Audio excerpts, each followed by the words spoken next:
There are two companies that control nearly 90% of all global card payments, minus China. Chances are you use one or both of them. They take a cut of every single purchase you make, online or offline. The biggest one, Visa, is the most valuable financial company in the world, more valuable than any gigantic bank or investment firm. All they do is process payments, just a set of protocols and processes that takes money from point A to point B. But boy, is that a lucrative business. And now, with more power than most governments, they're in the business of policing the internet and deciding what you can and cannot buy and what services you can offer as a business. They've gone from enabling transactions to becoming a de facto global internet police. So I want to ask, how on earth did Visa and MasterCard gain such a powerful duopoly? Why are they now bullying businesses and consumers? And what could possibly end their powerful grip on the global economy? Visa is absolutely gigantic.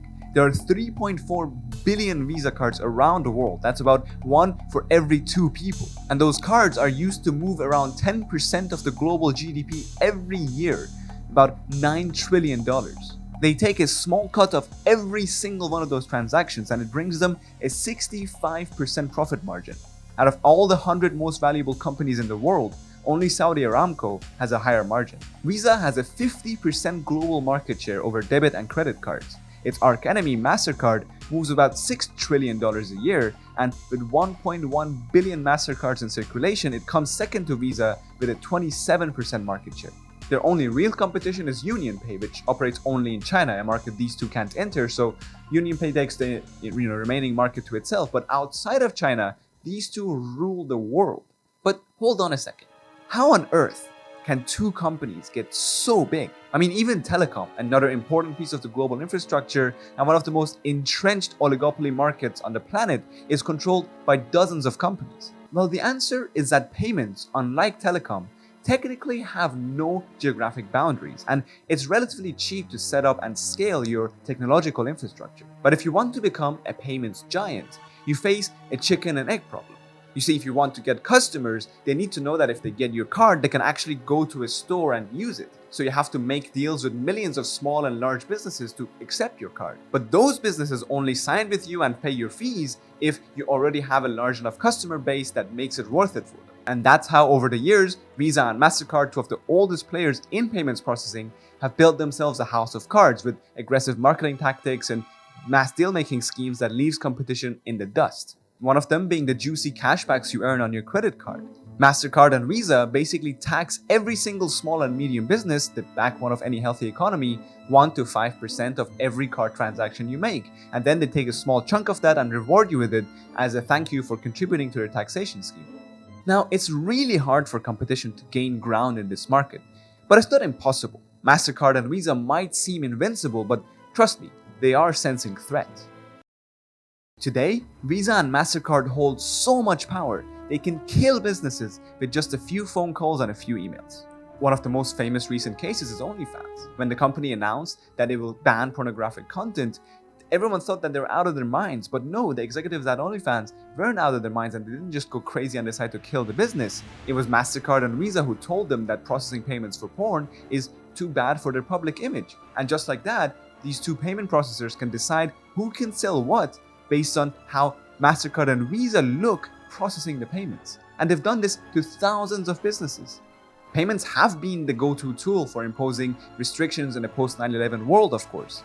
SWIFT and FATF and anti-money laundering protocol are America's favorite tools for imposing sanctions. But now in an online world, payment processors are basically the only tool for policing the internet on a global scale.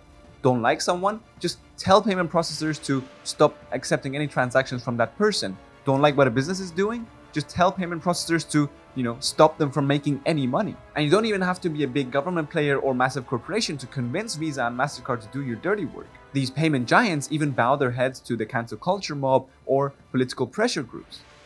And this, my friends, is the first threat to Visa and MasterCard's empire. As online payments get bigger and the power and influence of these payment processors grows, more and more governments realize how much of a national security risk they can be.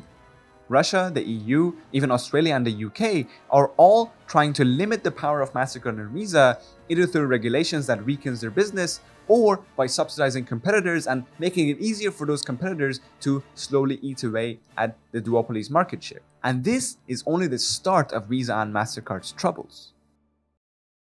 The financial world is changing.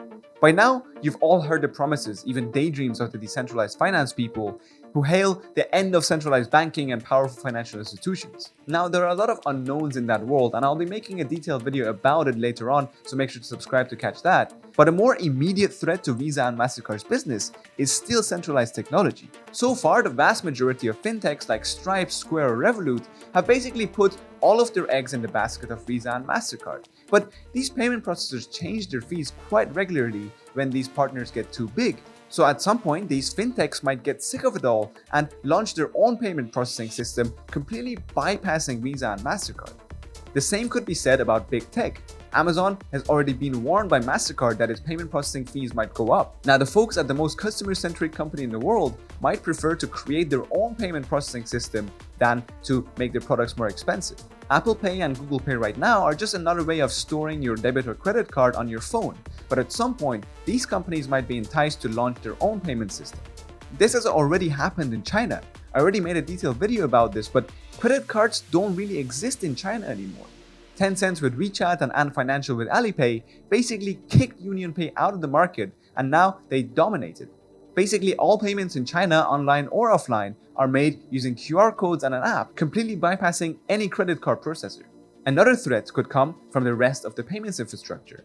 The main reason credit cards are so popular in the first place is because bank-to-bank transfers are too slow and too expensive. No one wants to wait 2 days to send or receive money. But Swift is already working on an all-new infrastructure to make bank-to-bank payments instant and much cheaper, potentially cheaper than credit cards. Whatever the main threat ends up being, MasterCard and Visa surely have years and trillions of dollars worth of transactions to process. Only time will tell how the industry will reshape and evolve. But the clock is ticking for MasterCard and Visa to save their strong grip on the global economy. If you like this video, subscribe to catch the next one, and if you want to finance more high quality videos like this, please check out my Patreon. See you next time.